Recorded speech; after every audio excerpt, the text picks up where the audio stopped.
Hi guys! Welcome back sa ating YouTube channel. My name is Adelina.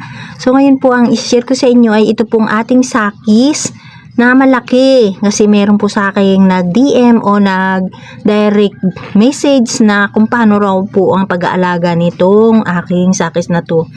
Ayan, makikita po ninyo na putol na po yung kanyang tangkay dahil sa sobrang bigat at saka ang laki na niya. So ayan po yung kanyang tangkay guys. Oh, putol na. Ayan, napakabigat na po kasi niya. Dahil sa ayon nga, malaki na nga po siya. So, ayan. So, ito guys, nakita po ninyo ito nung ako'y nag-repotting ng aking rose cabbage. Sinama ko to, pinakita ko sa inyo. Pero, hindi pa siya masyadong ganito kalaki. Kasi, pansinin po ninyo guys, yung unahan natin is ganito na, natakpan na. Dati, nung pinakita ko po sa inyo is, kita pa yung mga sakis natin dito sa harapan. Pero ngayon, ayan, lumampas na po dito sa pat yung kanyang dahon. Natakpan na po yung mga nakatanim dito sa harap. Parang meron na akong care tips nito, pero hindi siya talagang dito siya nakaukol. Parang naisingit ko lang siya na may iba tayong ibang pinakita. So, ito talagang para sa kanya lang yung video na to. So, unang-una po, ang atin pong potting mix nito is 70% na regular soil at 30% na pamis. So, yun lang po yung ginamit ko. At yan po yung bago na ginagamit ko ngayon. O, hindi na rin po bago kasi taon na rin po nung aking ginagamit yan. Sa sobrang laki po niya is naputol na po yung kanyang tangkay ng ating pot. Dahil ang bigat na po niya. Buti na lang po bago naputol yung tangkay ng ating hanging pot, nandito na siya sa ibaba. Kasi nakita ko, sabi ko, mukhang ang bigat-bigat na talaga niya kasi ang laki. Kaya ibinaba ko siya, naipatong ko na siya, paghawa ko dito, naputol na siya. Mabuti na lang po talaga na unahan ko yung pagbagsak. Ipatong ko na siya dito sa ibaba. Kundi durug-durug po itong ating sakis na to. Napakasayang. Sobra pong nakapanghinayang kung nadurog po itong ating sakis na to. Kasi guys, ito'y lumaki na talaga sa akin dahil nung binili ko po yan, maliit lang siya. Tapos, nagulat pa nga ako nito guys nung hinang ko. Kasi, dahil sa nakahang siya, hindi ko masyadong nakikita noon dahil medyo nakalubog siya sa pot dahil maliit lang muna siya. Tapos nagulat ako nung madalas ng maulanan, bigla siyang lumaki. Nagulat talaga ako, kapansin-pansin na siya kasi lumabas na talaga siya dahil bago siya makalabas dito sa ating pot is malaki na talaga siya. At simple lang po yung aking pag-aalaga nito guys. Dinidiligan ko lang ito kapag totally dry na yung soil niya. At kapag umuulan, syempre, hindi ko dinidiligan. At rain and shine po sila.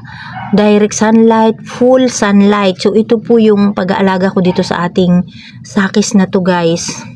Wala siyang wala po siyang shaded. Hindi ko po siya nilalagay sa shaded area. Basta buhat ng itinanim ko, inihang ko na po siya doon sa ating mga pinaghahangan ng mga sakis. Hanggang sa doon na po siya lumaki. Na uulan na, naiinitan. Ganun lang po yung ginagawa ko. Basta pa-check lang ako kapag bagong ulan, sisilipin ko lang siya. O kapag sobrang init, sisilipin ko din siya. Didiligan ko kung dry na yung soil. Ganun lang po. Tapos kapag umuwi ako ng probinsya namin, ay maiwan ko siya 1 linggo o mahigit 1 linggo. Pagbalik, saka ko lang po siya ulit didiligan. Ganun po. Natuwa po talaga ako dito guys kasi sa akin na po talaga siya lumaki. Ito po talagang mag-start sa maliit na palaki ko. Kaya masaya po ako dito sa sakis na to kasi talagang mag-start po ng maliit. Nakita ko siya unti-unti o bigla siyang lumaki nung dumating last year yung tag-ulan. Ayan o. Gusto niya sa ulanan. Panay din naman ang ulan nung nakaraang taon. Yung po, makikita ninyo dito guys.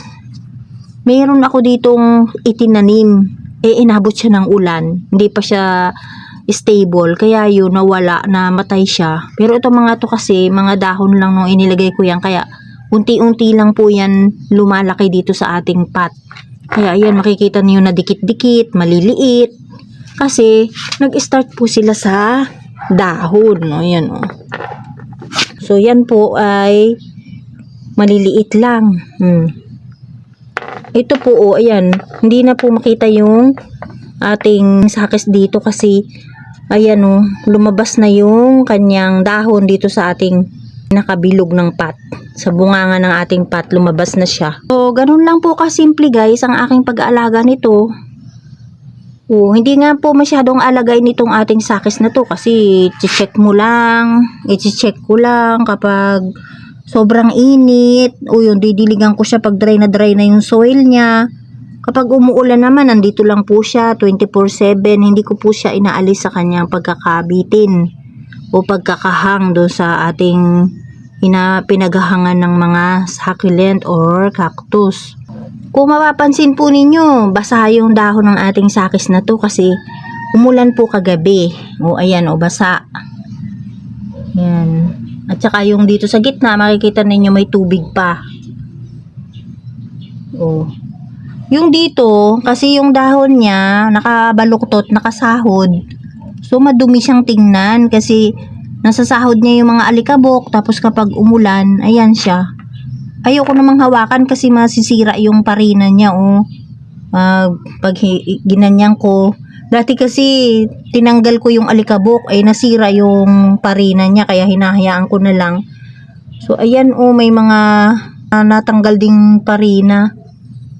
Ay siguro may ano to. Minsan kasi may damo doon sa katabi. Baka naanuhan ng damo. Ayan, oh, may mga ganyan. Ganda po kasi kapag yung ano siya, yung punong-puno ng parina katulad nitong isang ito, oh. Yung makita nyo, kumpleto siya ng parina, yung mga yan, oh. Walang damage, magandang tingnan. Tapos kapag na-damage, ayun, hindi na siya ganun kaganda, ayan, oh. Mga nasasagi. Ito, wala rin, oh. Ito po, dahil sa nasira na yung kanyang tangkay, so hindi na natin siya ihahang. Dito ko na lang po siya ilalagay sa baba. Oh, at hindi ko na rin muna siya ililipat. Siguro dadagdagan ko na lang ito ng potting mix kasi nandito na siya sa baba. Hindi ko siya pinuno kasi nakahang siya, napakabigat na po. Babagsak ka agad siya. Kaya ngayon, pwede na akong magdagdag dyan ng potting mix. Pwede na rin hindi, pwede naman ako magdagdag. Oh, ayan, oh. Nagaganito lang yung kanyang mga dahon, parang nag-orange ng konti, pero hindi nagiging makulay yung kanyang dahon. Hindi katulad ng ibang mga sakis natin na nagkukulay yung mga dahon nila. Oh, maganda rin sana kung puno ito, kaso ito lang talaga siya, oh. Guys, kahit ang liliit nila, kahit ulanin sila ng ulanin, okay lang sila, oh. Siguro po may ganito rin kayong pot, makikita ninyo na malaki. Ay, anuhin natin siya, oh. Parang hindi na po kaya nung aking kamay na hawakan niya ng buo. Kaya lang pagpapasensya niyo yung kamay ko dahil sa nag-garden ako, so marumi ang kamay ko. Ganyanin natin. Oh, ayan. Oh, ang laki na po talaga niya, guys, oh. Hindi kayang hawakan. Tapos dito, ganunin pa natin dito. Oh. Ang laki po talaga.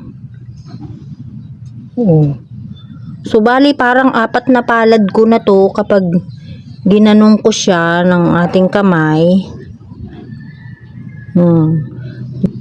Tapos dito. Oh, ano pa nga po eh. Bali, lampas na po ng ating 4 na kamay pag ginanong natin siya. Ang laki na po talaga niya, kaya talaga nakakatuwa po kapag nakapagpalaki kayo ng ganitong sakis na maliit pa lang po, tapos unti-unti ninyong nakikita na lumalaki.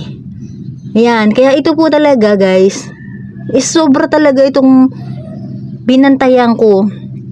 Ito talaga yung lagi kong tinitingnan at natutuwa ako sa kanya. Nung may pumunta dito, ito lagi ang napapansin kasi nakahanga siya, nakikita siyang malaki. Ngayon, hindi ko na siya maiihang. Dito na lang siya sa baba. So, maghahanap na naman ako ng magiging pwesto nito. Kasi okay na siya doon sa pinagpupwestuhan niya. Hindi ko lang alam kung pag inilagay ko siya sa ibang lugar, kung gusto pa rin itong ating sakis. Kasi guys, minsan, depende rin po sa pinaglalagyan ang ating mga sakis na nagiging maganda o nagiging malusog. Ganun po yung obserbasyon ko sa aking mga sakis.